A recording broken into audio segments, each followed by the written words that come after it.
Hey everybody, it's Jason with Parallel Reality coming back with you today with an article from Breitbart dated November 28th, and I'm a bit late on this one, but again, I said in a few previous videos over the last few days that I was on vacation, and this was one of the articles that popped up that I was kind of interested in talking about.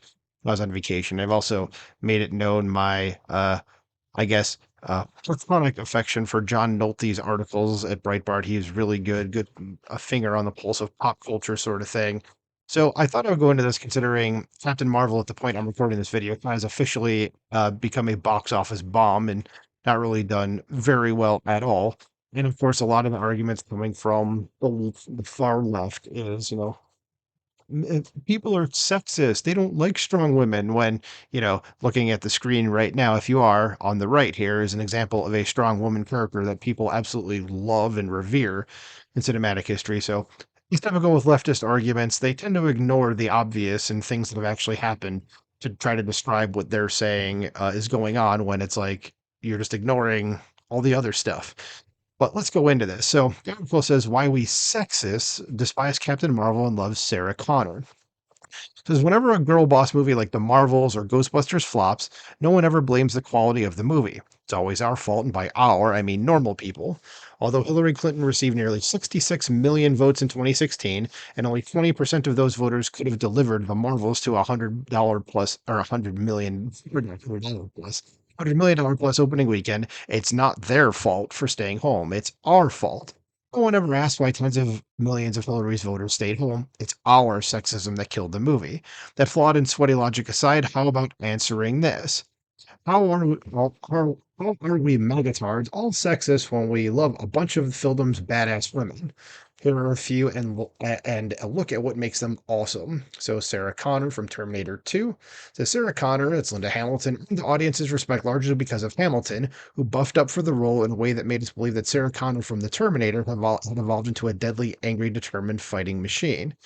Director-writer James Cameron ensured this evolution made sense, and it certainly did. And I've made mention of the fact that Terminator 2 is my all-time favorite movie.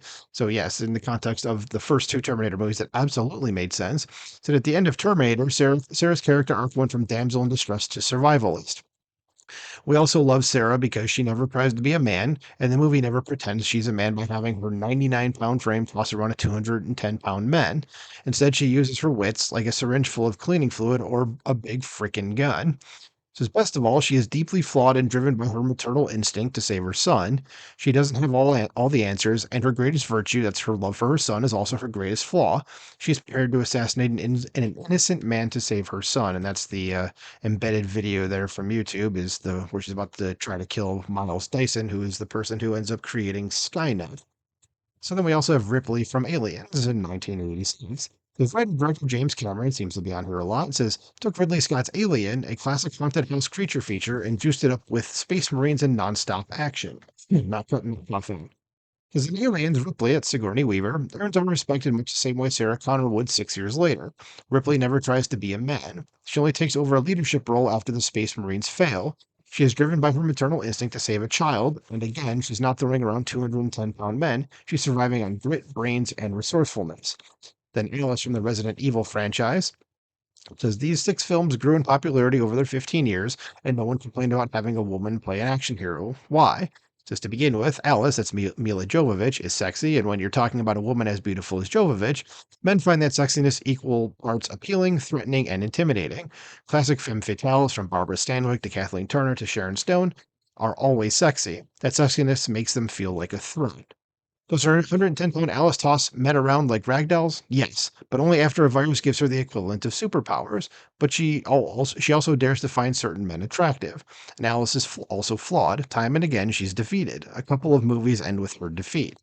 Above all, Alice is a woman. Both she and her ally Claire Redfield, that's Ally Larder, aren't Mad Max-style loners looking out for number one in a post-apocalyptic world. That's what men do. Instead, they are maternal protectors of everyone they come across, regardless of the danger, because that's what women do. Then we have The Bride in Kill Bill, what the hell am I talking about? Kill Bill Volumes 1 and 2. So another sexy, maternal, vulnerable, and flawed woman, a scorned woman seeking revenge against the man who betrayed her. But after she discovers her baby is still alive, her maternal instincts kick in. I could go on and on. You have Aaron Brockovich, Silence of the Lambs, Jackie Brown, Zero Dark 30, which all of those are excellent movies that I very highly recommend. Because the women in these movies don't demand our respect because of their entitled vaginas. They earn our respect in the same way male heroes earn our respect, being true to who they are, women, while overcoming their flaws and vulnerabilities to save the day. Brie Larson's Captain Marvel is not John McClane in Die Hard. John McClane was deeply flawed, could laugh at himself, and lost and lost and lost until he finally won. Instead, Captain Marvel is much closer to the sniveling entitled TV reporter in Die Hard, the one played so memorably by William Atherton. It's a pretty good comparison, I would say. Relating to your protagonist is crucial to creating a successful character. No one can relate to Mary Sue's to perfect characters like the sexless generic Rey in the new Star Wars trilogy or whoever that blonde blank is in Amazon's Rings of Power.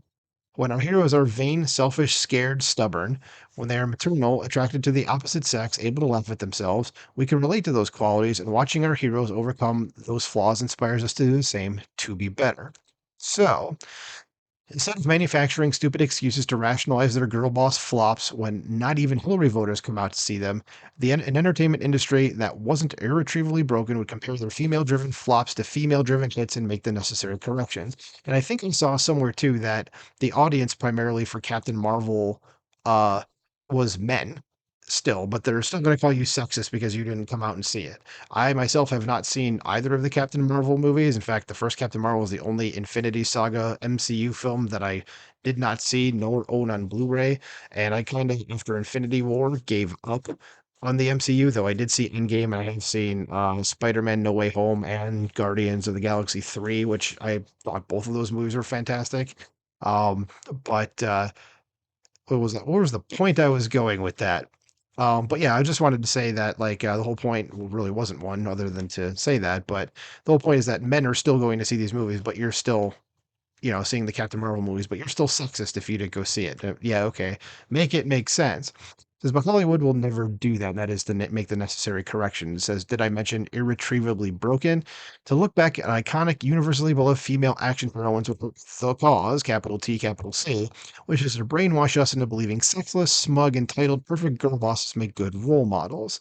You see, as Democrats flood our country with tens of millions of third world illegals, Americans are told to have abortions, remain single, and never have children. That's part of the Great Replacement theory, which is an actual thing. And I'm sure because I mentioned that, there's going to be one of those Wikipedia uh, community notes on this video. I'm kind of anxious to go see if that happened after that. And in the comments, if you listen to this, let me know if that popped up. Trying to say it's a far right conspiracy theory. And first of all, Wikipedia says themselves not to use them as a source. So there's that going against YouTube. And number two is that it can't be a conspiracy theory when Democrats themselves are espousing it. But, okay, whatever.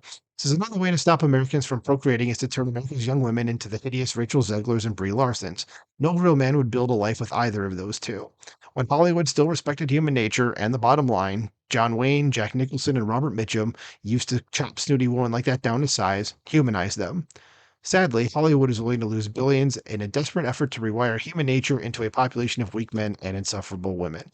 Yeah, and as we've seen from just Disney alone in 2023, that I think I saw somewhere that their total losses were in like $13 billion or something like that. Like they've only had one movie that came out this year, which is Guardians 3 that I mentioned before, that made money or turned something of a profit, whereas nothing else did that they put out. Everything else was a failure. So let me know what you think about this. I mean, I definitely agree with the fact that it's like, you're suddenly like when these leftists, like I said in the beginning, say that you're sexist because you didn't go and see the Captain Marvel movie, but then it's like, well, what about all the men that went and saw the movies with all of these heroines that the author of the article named here, like Sarah Connor, Ripley, Alice, Kill Bill, and going on and on. In fact, I own all of these movies. And they're all excellent movies that I would recommend to anybody. And it's never occurred to me to be like, oh, it's a woman. Something. It's just no, these are great characters and you could relate to them in some fashion. So let me know what you think about this in the comments below. I'm anxious to hear what you have to say. So like, share, subscribe, and I will talk to you soon. Bye.